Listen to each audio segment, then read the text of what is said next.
What if I told you that right now, at this very moment, people are walking through the streets of Berlin, Athens, and Sydney, completely unaware that their lives were saved by Israel's Mossad? No gunfire, no news flash, no applause, just quiet, precise action that stopped terror before it began. Here's what happened. The Mossad exposed a massive Iranian terror network led by Sardar Ammar, a senior commander in Iran's Islamic Revolutionary Guard Corps. The operation uncovered 11,000 operatives spread across multiple countries, working to target Jewish communities, synagogues, schools, hotels, and restaurants. Iran's Quds Force had been using local criminals and gangs to carry out arson and sabotage designed to look like random hate crimes. No Iranian fingerprints, just chaos. But Mossad tracked the communications, connected the dots, and burned the entire network. In Greece, Iran-backed operatives planned to torch a synagogue and also an Israeli-owned hotel in Athens. In Germany, spies were caught mapping Jewish institutions. In Europe, in Australia, gang members linked to Iran set fire to Jewish sites in Melbourne and Sydney. All this across continents in peacetime.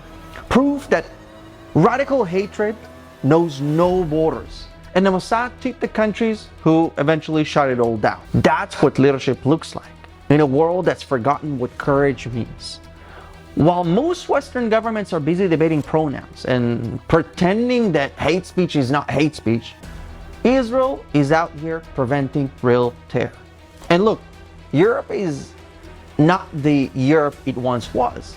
The streets of Paris, London, and other capitals are filled with radical protesters supporting Hamas, plain and simple, chanting for jihad, and threatening Jews openly in broad daylight. The same continent that swore never again after the Holocaust now tolerates mobs calling for another one. Police stand by, politicians mumble about free expression, and the West looks the other way. But Israel doesn't look away. Mossad doesn't condemn terror. It stops it. That's the difference. And the thing that happened with this operation that I just told you about, it wasn't just protecting a single embassy or a government building. It was about saving ordinary lives, families, teenagers, people praying in synagogue or eating lunch at a restaurant. Those are the real targets. That's who Iran wants to attack. That's who Mossad protects. When Israel revealed the details of this network, governments could no longer ignore it. Australia expelled Iran's ambassador for the first time that it's done since World War II. And it also announced it would label the IRGC as a terror organization. Germany called in Tehran's envoy after the Berlin spy case. One agency in a tiny country called Israel forced major Western powers to face reality. Meanwhile, Western intelligence services, brilliant as they are often restrained by politics, bureaucracy, and fear of offending the wrong people. Mossad doesn't play that game. They act quietly, efficiently, without needing applause. This is what separates Israel from the collapsing West. Europe once stood for freedom, truth, and courage. Now it's drowning in moral confusion, scared to name evil because it might offend someone. That's ridiculous. Israel doesn't have that luxury. When your neighbors chant for your destruction, you don't have time for woke debates. You defend yourself or you disappear. Two options. And that's what makes Mossad's work so vital. Not only for Israel, but for the entire free world. Because every terror plot stopped in Athens or Sydney is not just a victory for Jews. It's a victory for civilization itself. And let's remember, Mossad's track record is not new.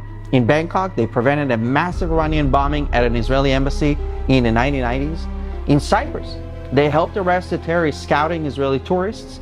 In Sweden, teenage recruits trained by Iran were caught before they could attack the Israeli embassy. Again and again and again, Mossad has quietly dismantled the kind of terror networks that would have left cities in flames. And while Europe debates how to balance security and sensitivity, Israel simply saves lives. And look, it's sad to say, and I wish this wasn't the case, but the West is on a free fall thanks to woke agendas. In London, Jewish schools are hiring armed guards. In France, Jews are told not to wear a kippah in public. In Germany, police now protect synagogues behind concrete barriers. Not because of neo-Nazis, but because of Islamist radicals imported through open borders. And actually not only that, because today also Christian markets need massive police protection, and in some places they are completely shut down due to security concerns. It wasn't like that before. And the funny thing is that the same governments that often call Israel too aggressive are the ones that rely on Israeli intelligence to keep their own citizens safe. And deep down, they know it. Mossad is not just protecting Jews, it's protecting Europe from its own blindness. And unfortunately, more and more countries cease to know the difference between good and evil. Mossad's recent operation is a mirror held up to the world, showing us who still stands up to evil and who hides behind excuses. So, yes, while radicals take to the streets of the West, waving terror flags and calling it protest, Israel is stopping the bombs those same radicals cheer for. And maybe that's why the world can sleep at night, because somewhere, quietly, Mossad is awake.